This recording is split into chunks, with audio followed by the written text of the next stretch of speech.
guys, my name is Alicia Lea and welcome to the middle of my childhood trauma saga. So in this video, I'm going to be covering a lot of things that happened to us during my childhood, and I just want to reiterate that if you're not in a good headspace, please don't watch these videos. I just want to make sure that everybody is staying safe, and also if you or somebody you know could be the victim of abuse, please report it to your local authorities. Again, it is better to be wrong and to have reported it than to be right and then to not have reported it.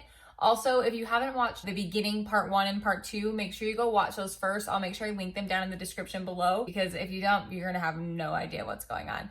So now that all that's out of the way, let's get started. Now to pick up where we left off in my last video, Bio Dad and Stepmonster had put a lock on the outside of our bedroom door because they didn't want my youngest stepsister co-sleeping with them anymore.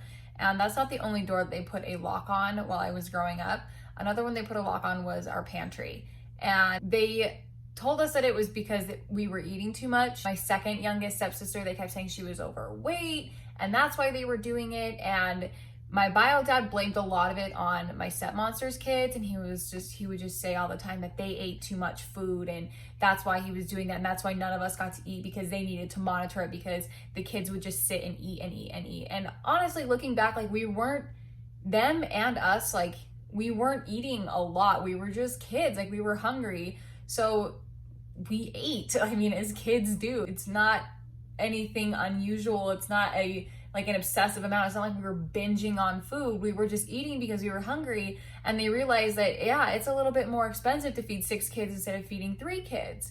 And so during the school year, we would eat breakfast and we would eat lunch at school. So, I mean, I'm not sure how schools work everywhere, but with ours, it's like we would go to breakfast at school. So usually that was like 7:30, 7:45 in the morning. And then we'd have lunch, which would be about 11 and like 12:30, something like that is how they did it. I'm not sure, I don't remember.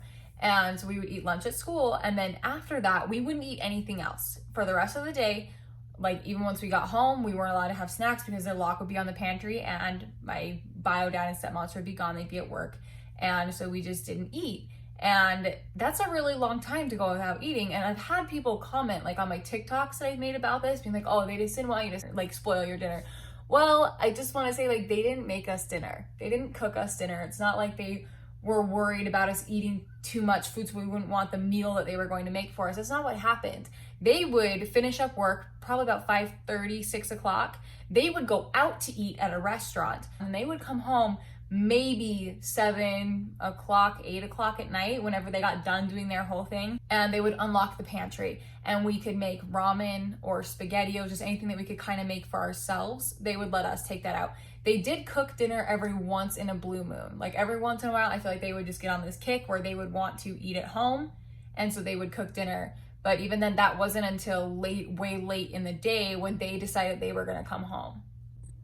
I also get a lot of questions about how we ate during the summer, since primarily a lot of our meals were at school. And we would spend the majority of the summer with our mom, and she always fed us, she took good care of us. So I don't really have a lot to go on there. I don't know what happened to the other kids during the summer. I don't know, like their dad lived in town. I don't know if they would go stay with him. I'm really not sure what happened there, because we would just, as soon as school ended, I think we'd have a couple days and then we would fly out to go stay with my mom and we would stay with her. Like we'd go back a couple weeks before school started. Now to kind of play off of the, like them going out to dinner, they used to do this thing where they would pick 2 or 3 kids to go to dinner with them.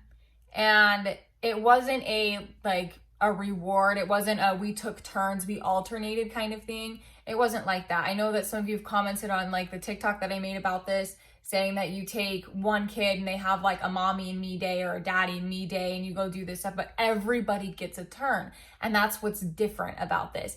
You're doing it as a positive thing because you want to take the time to get to spend time with that child and get to know your child and know their personality and make sure that they feel loved. It's really, I get it. It's really hard. If you've got 5 or 6 kids, like you need to make sure you have that one-on-one time. So if you're doing that where you're taking them out to dinner, that's great. That's awesome. But that's not what my bio dad and stepmonster were doing. This was completely narcissistic.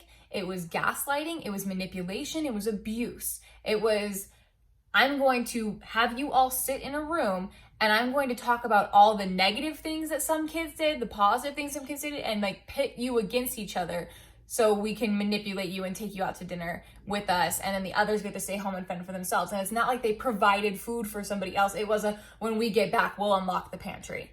That's how that went. So it's not a positive thing. It's not a reward. It's not because some of us were actually more well behaved. It was a manipulation tactic, and it was narcissistic, and it was abusive.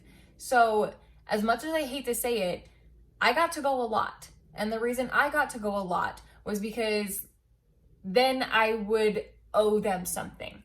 Because if I went and had fun, had dinner, whatever, then there was more things that were asked of me. I was very much the parentified child in this situation. By them taking me out to dinner with them, then they felt okay asking me to do these things. And it's narcissistic, it's gaslighting, it's abuse. Because if I didn't want to do these things, if they took me to dinner and then they told me they needed me to watch the kids so they could go do something, and I was like, no, I'm not your built-in babysitter. I have plans tonight, like I'm supposed to do this, or I have something with school that I need to go do. And it's, no, you need to watch the kids because we took you out to dinner and you're ungrateful and all that stuff. So it was a way to manipulate me and to gaslight me and to continue to do these things. Like, they feel okay making me do these favors because they did this one small thing for me, fed me as a child. So now I owe them.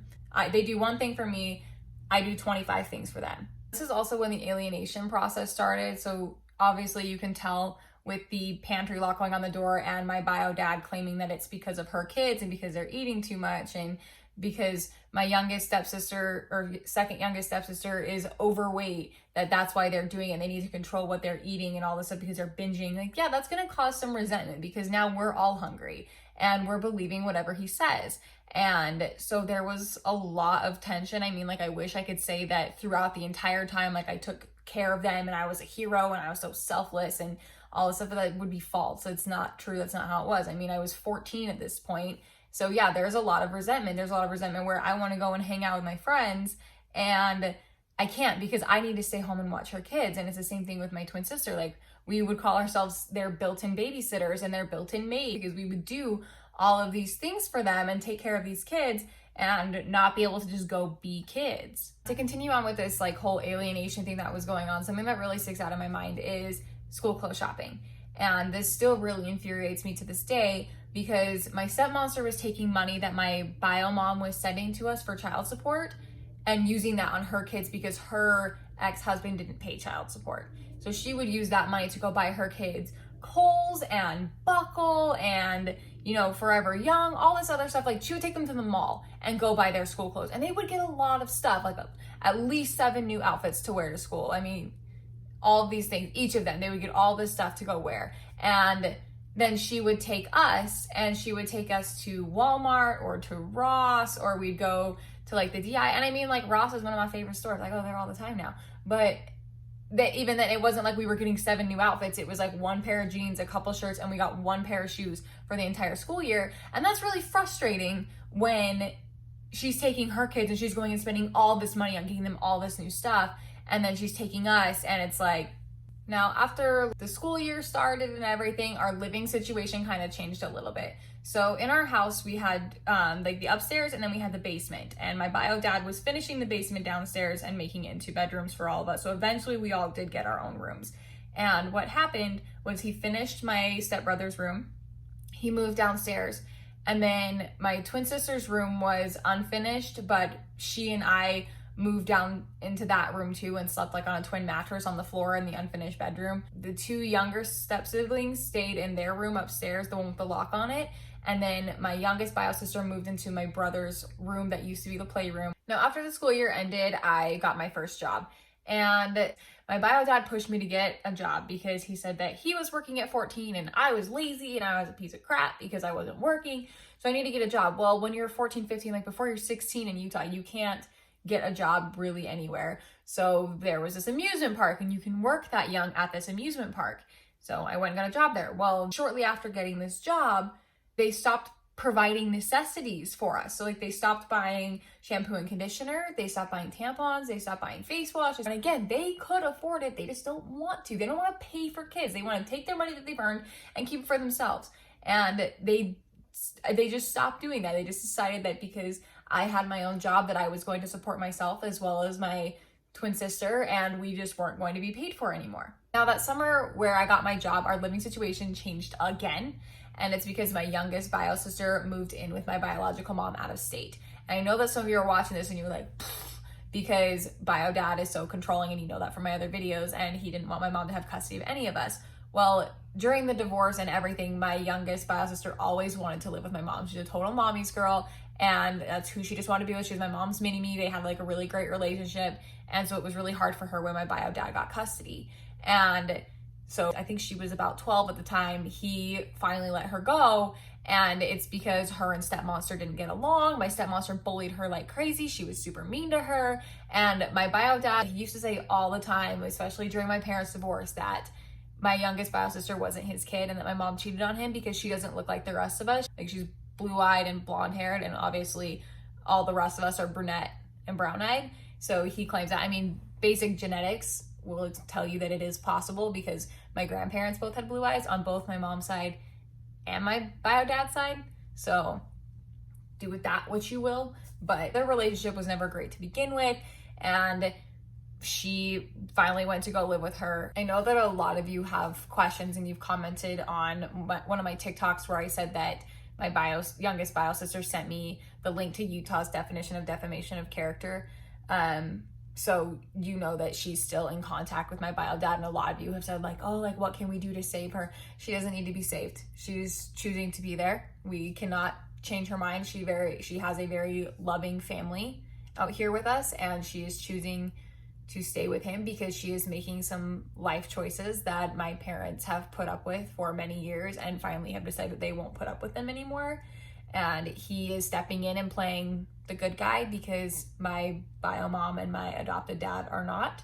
And so that's why she's staying with him. Eventually she'll come back and she'll figure out that she has two very good parents who took very good care of her. She had a wonderful childhood with them because my mom is an amazing mom and my adopted dad is an amazing dad. And she had everything she ever could have wanted, but nothing is ever enough. And so she is choosing to be with him.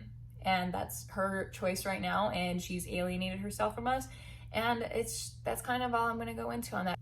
All right, guys, that's going to be it for today's video. Thank you so much for watching. Just like I've said before, I'm so grateful for all of you, and it just is so validating to have all these people tell me that this is abuse and that I'm not crazy. And I mean, I hate it that so many of you can relate to this. Like, I'm sorry, but I love you, and you're fantastic, and you're all wonderful people. And hopefully next week I'll be posting the end part 1 on time, because like I said in my TikTok, our landlord is selling our house, so I have to move and figure out all of that. So that's why this video is a week late. So make sure that you like and subscribe so that way you'll get, notified whenever I post this next video. So I'll see you guys later. Bye.